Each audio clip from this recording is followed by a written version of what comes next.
रास्ता नहीं तो भोट नहीं, सरकार आखि खोली आमर दाबी पूरण कर एभली नारा दे आज आस्का बेलगुंठा राजरास्ता को अवरोध कले शताधिक लोके।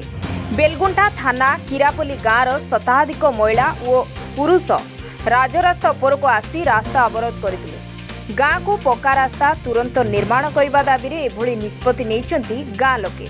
बहु वर्ष धरी किरापल्ली गाँ को संजोग करुवा 2 किलोमीटर रास्ता खालखमारे भर्ती हो रही। प्रतिदिन यातायात रे बहु समस्या होउछि। एने बारंबार विभागीय अधिकारी को जणाइथिले भी किछि सुफल मिल नथिला। शेष में बाध्य होई गाँ लोके राजरास्ता को ओह्लाई प्रतिवाद करिसेंति। आम गाँव रे रोड जोगु आम गाँव रे ई धारण सब अछि माने देखि पारुथिबे कोन हेछि कोन नै। आमे प्रति वर्ष ते ई रोड को देखि थाउछु, सब बेले तो कहि थाउछु सरकार को, किंतु सरकार तो सुनु ही नांदी। आमे केते कहबो गाँ लोक कहि कहि हालिया हे गलु, किंतु केही सुनु भी नांदी। जेतेबेले बोर्ड आसु आसीबे गोड़ धरिबा पई, किंतु बोर्ड सरी गेला कि आसीबे ही नांदी।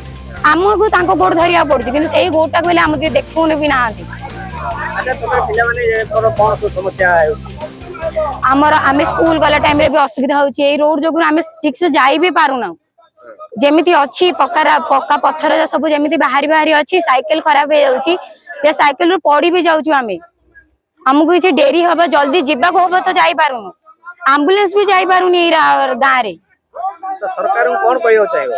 मु तो सरकार को कहूछि यथा शीघ्र आमे देखिछु हमर पूर्व पुरुष रु ए रास्ता जेमिति कि सेमिति अछि ना। मुरुमु काकरा काम होउछि ना, हमर पिछु किछि होउछि।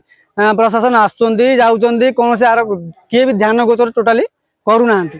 2019 मसे रु आज्ञा आमे ग्रीवेंस को 9 थर गलनु। सब कलेक्टर एसडीपीओ हमर वीडियो हमर आईआईसी समस्त जणी पूरा हारासमेंट हो जाइछि। तथापि सरकार हमर